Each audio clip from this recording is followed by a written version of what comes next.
জানালার কাছে নখ দিয়ে আঁচড় কাটার শব্দটা যখন কানে এলো, তখন আকাশ ভেবেছিল ওটা বাতাসের ভুল।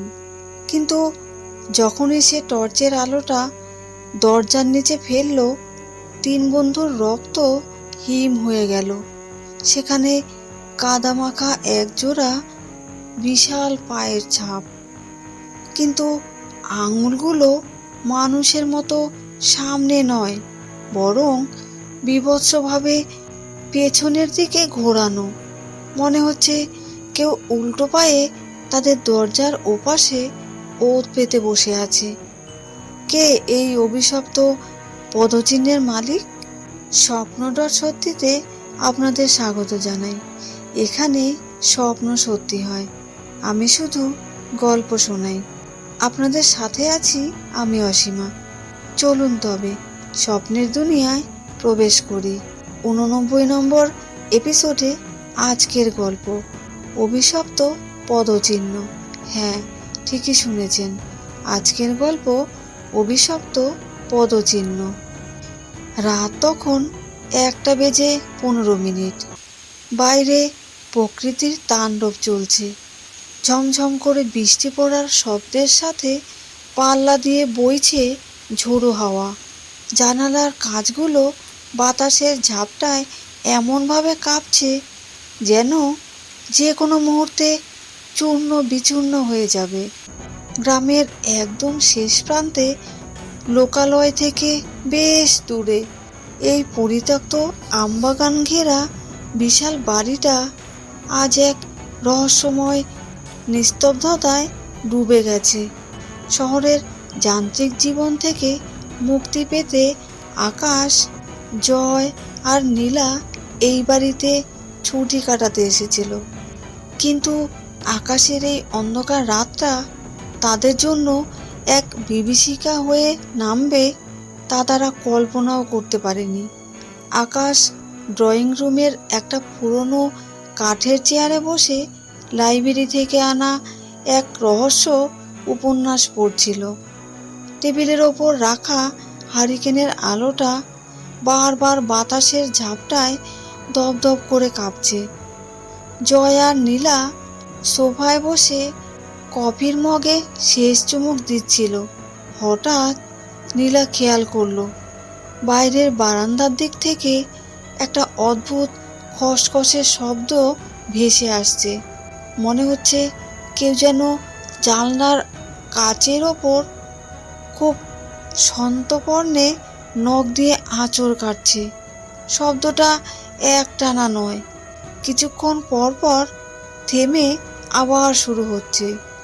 আকাশ, জয়, তোরা কি কিছু শুনতে পাচ্ছিস? জানালার ওপাশে মনে হচ্ছে কেউ দাঁড়িয়ে আছে। কেউ একজন কাচের ওপর হাত ঘষছে। শব্দটা খুব অদ্ভুত, ঠিক যেন নখ দিয়ে পাথর কাটার মতো।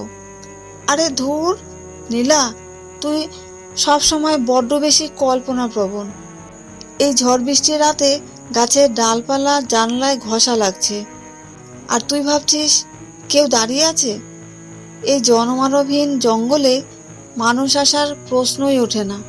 কফিটা শেষ করে শুয়ে পড়তো। মাথার ভেতর ভূতের চিন্তা ঢোকালে ঘুম হবে না, বুঝলি নীলা? আকাশ বইটা বন্ধ করে। কিন্তু জয়, বিকেলে যখন আমরা গ্রামের চায়ের দোকানে গিয়েছিলাম, তখন ওখানকার মানুষগুলোর চাউনি দেখেছিস? ওই সাদা দাড়িওয়ালা বুড়ো লোকটা বারবার বলছিল, বাবা, রাত বাড়লে ঘরের দরজা জানালাগুলো ভালো করে আটকে রেখো। এই বাগানে একজোড়া অভিশপ্ত পা ঘুরে বেড়ায়। সেই পায়ের মালিক যদি কারো ছায়া মারায়, তবে তার অমাবস্যার রাত আর শেষ হয় না। আকাশ প্লিজ, এমনিতেই আবহাওয়া এত খারাপ, তার ওপর এইসব আজে বাজে অলৌকিক গল্প বলে আমাদের আর ভয় দিস না। আমার সত্যি খুব ভয় লাগছে। মনে হচ্ছে এই বাড়ির দেয়ালগুলো আমাদের দিকে এগিয়ে আসছে। দম বন্ধ হয়ে আসছে আমার। নীলার কথা শেষ হওয়ার সাথে সাথেই বারান্দার কাঠের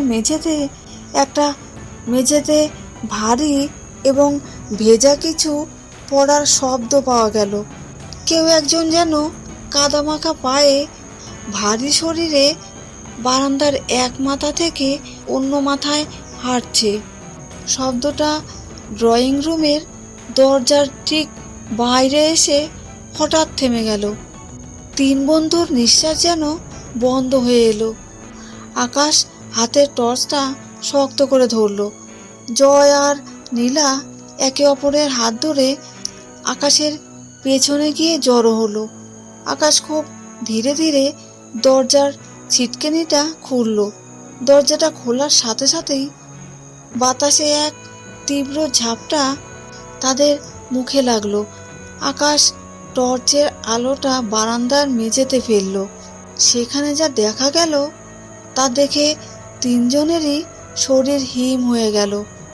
দরজার ঠিক সামনে কাদামাখা একজোড়া বিশাল বড় পায়ের ছাপ, কিন্তু ছাপগুলো অদ্ভুত, সাধারণ মানুষের মতো নয়। পায়ের সবকটি আঙুল মানুষের মতো সামনের দিকে নয়, বরং অস্বাভাবিকভাবে পেছনের দিকে ঘোরানো। মনে হচ্ছে কেউ একজন উল্টো দিকে হেঁটে এসে দরজার সামনে দাঁড়িয়েছিল এবং কিছুক্ষণ আগে সেখান থেকে সরে গেছে। ওমা, এ কি? এই পায়ের ছাপগুলো উল্টো কেন? আকাশ, জয়, চল আমরা এক্ষুনি এখান থেকে পালিয়ে যাই। আমি এই বাড়িতে এক সেকেন্ডও থাকতে পারবো না। এই ছাপগুলো কোনো মানুষের হতে পারে না। কিন্তু কিন্তু যাবি কোথায় নীলা? বাইরে যে আকাশ ভেঙে বৃষ্টি নামছে, রাস্তার কাদা আর এই অন্ধকারে তো আমরা বনের পথ হারিয়ে ফেলবো। আকাশ, তুই কিছু একটা বল। এই ছাপগুলো কিসের হতে পারে? কোনো বন্য পশু কি এইভাবে হাঁটতে পারে? আকাশ টর্চ দিয়ে খুব মন দিয়ে ছাপগুলো পরীক্ষা করতে করতে, দেখ জয়, এই কাদাগুলো একদম টাটকা, এখনো জল চুইয়ে পড়ছে। তার মানে যে এই ছাপগুলো ফেলে গেছে সে আশেপাশে কোথাও লুকিয়ে আমাদের দেখছে। আর এই পায়ের গঠন কোনো জন্তুর নয়, মানুষের মতোই, কিন্তু আঙুলগুলো কেন উল্টো দিকে ঘোরানো সেটা আমি বুঝতে পারছি না। নীলা, তুই জয়ের হাতটা একদম ছাড়বি না। আমরা সবাই মিলে ওপরে যাব। মনে হচ্ছে ওটা বাড়ির ভেতরেই কোথাও সিট কেটে ঢুকছে।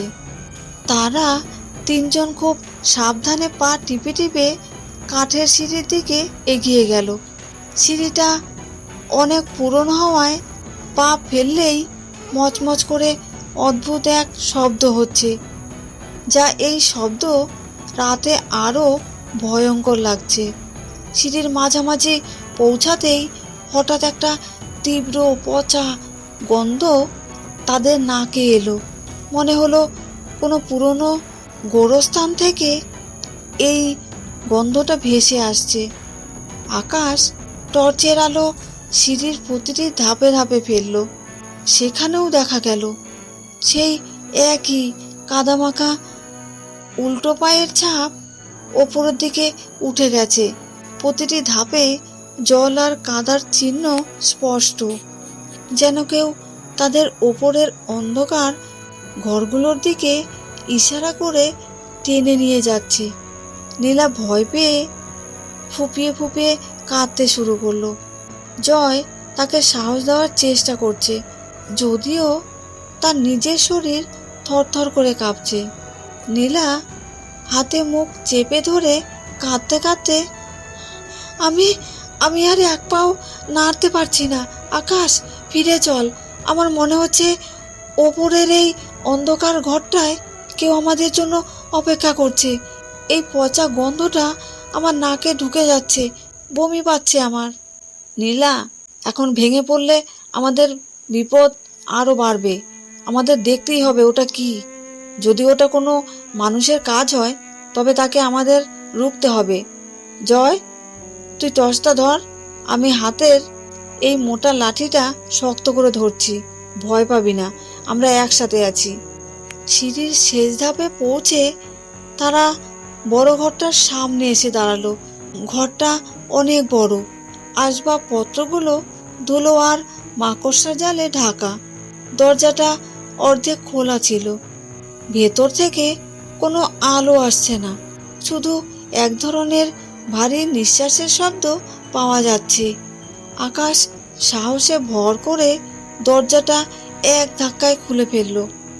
ঘরের ভেতরে টর্চের আলো ফেলতেই তারা দেখল ঘরের একদম শেষ কোণায় একটা বিশালাকার ছায়ামূর্তি কুঁকড়ে বসে আছে। তার শরীরটা মানুষের মতো হলেও কুৎসিতভাবে লম্বা। তার গায়ের চামড়া খসখসে আর পা দুটো অদ্ভুতভাবে উল্টো দিকে ঘোরানো।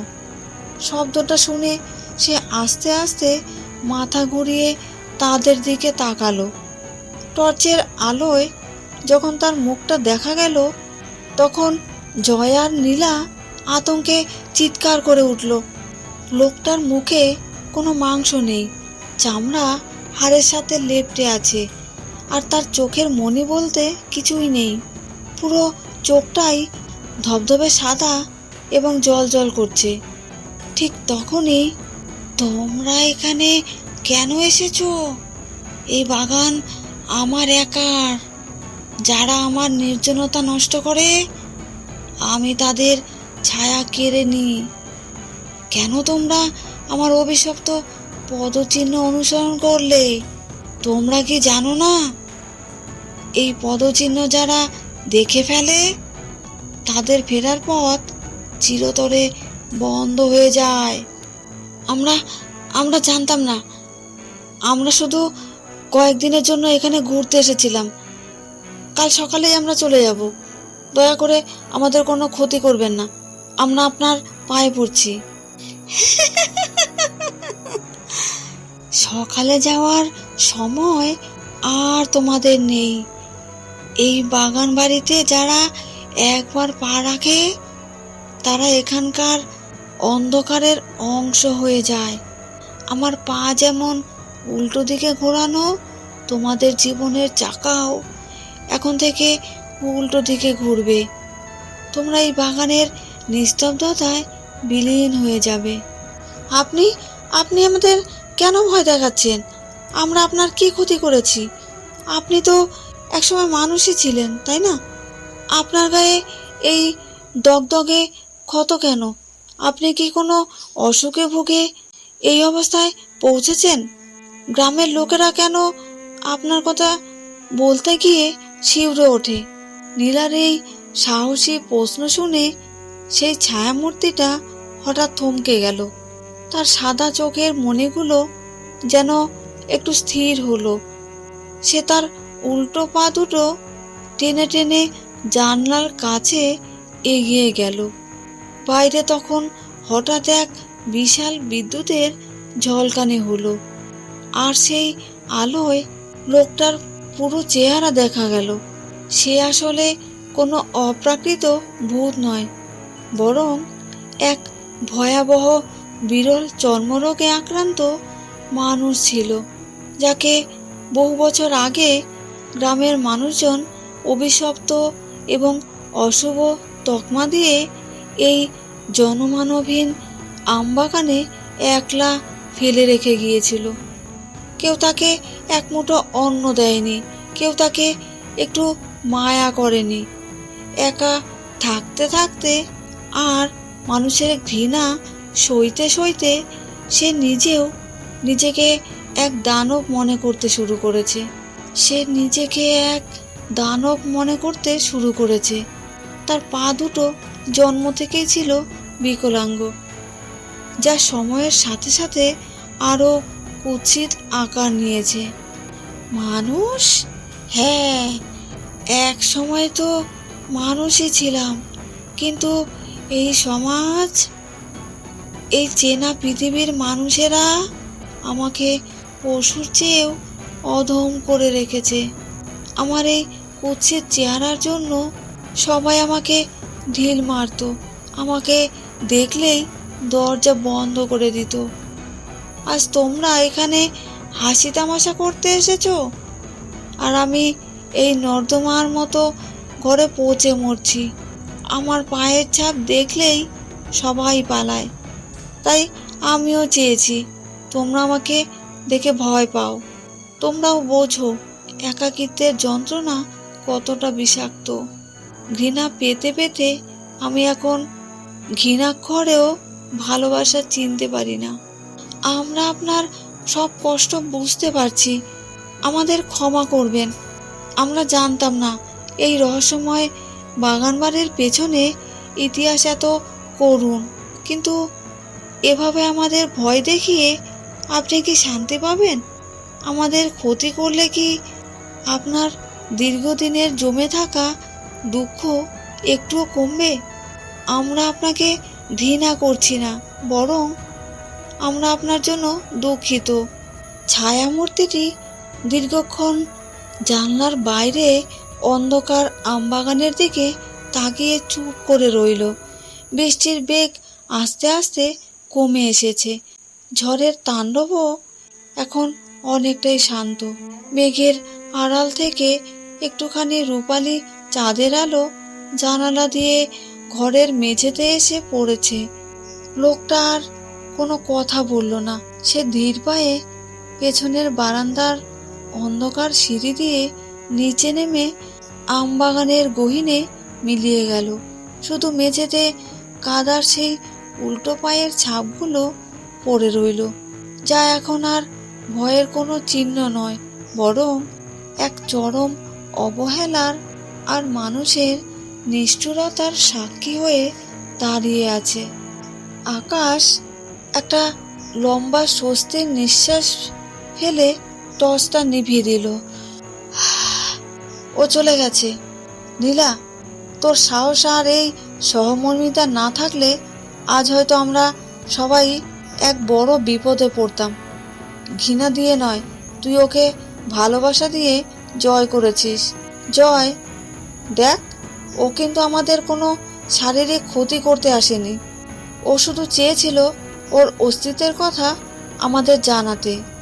হ্যাঁ, ঠিকই বলেছিস আকাশ। আমি তো ভেবেছিলাম আজকেই আমাদের জীবনের শেষ রাত। ও কি আবার ফিরে আসবে আকাশ? আমরা কি এখন এখানে নিরাপদ? আমার এখনো বিশ্বাস হচ্ছে না যে ও একজন মানুষ। জানি না ও ফিরবে কিনা, তবে আমার মনে হয় ও আসলে একটু মানুষের ছোঁয়া আর স্বীকৃতির কাঙাল ছিল। সমাজের অবজ্ঞা ওকে দানব বানিয়ে দিয়েছিল। ও আর আমাদের ভয় দেখাবে না। ও হয়তো বুঝেছে এই পৃথিবীতে সবাই নিষ্ঠুর নয়।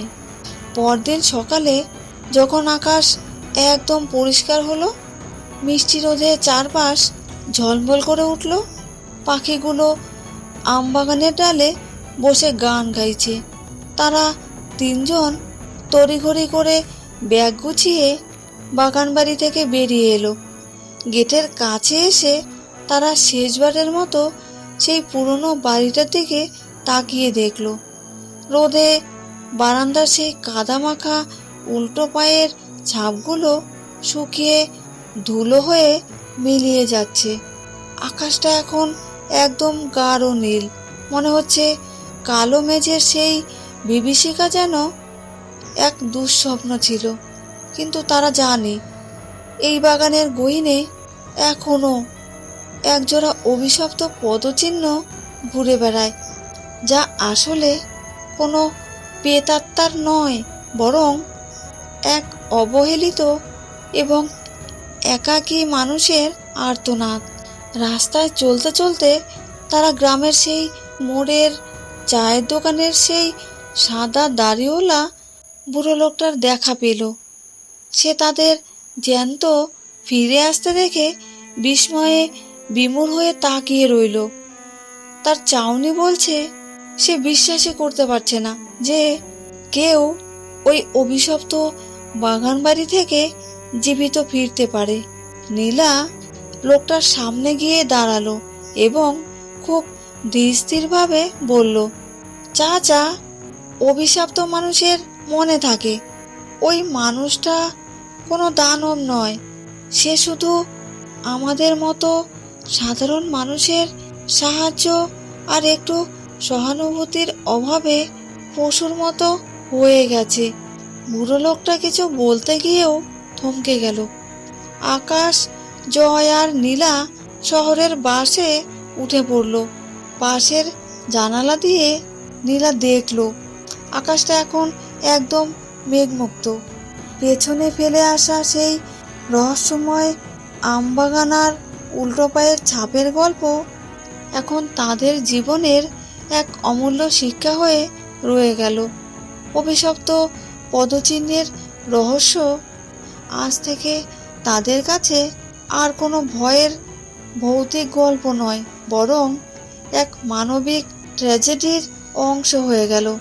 বাসটা ধুলো উড়িয়ে শহরের দিকে এগিয়ে চলল, আর পেছনে শান্ত হয়ে দাঁড়িয়ে রইল সেই 1000 বছরের পুরনো আম বাগান।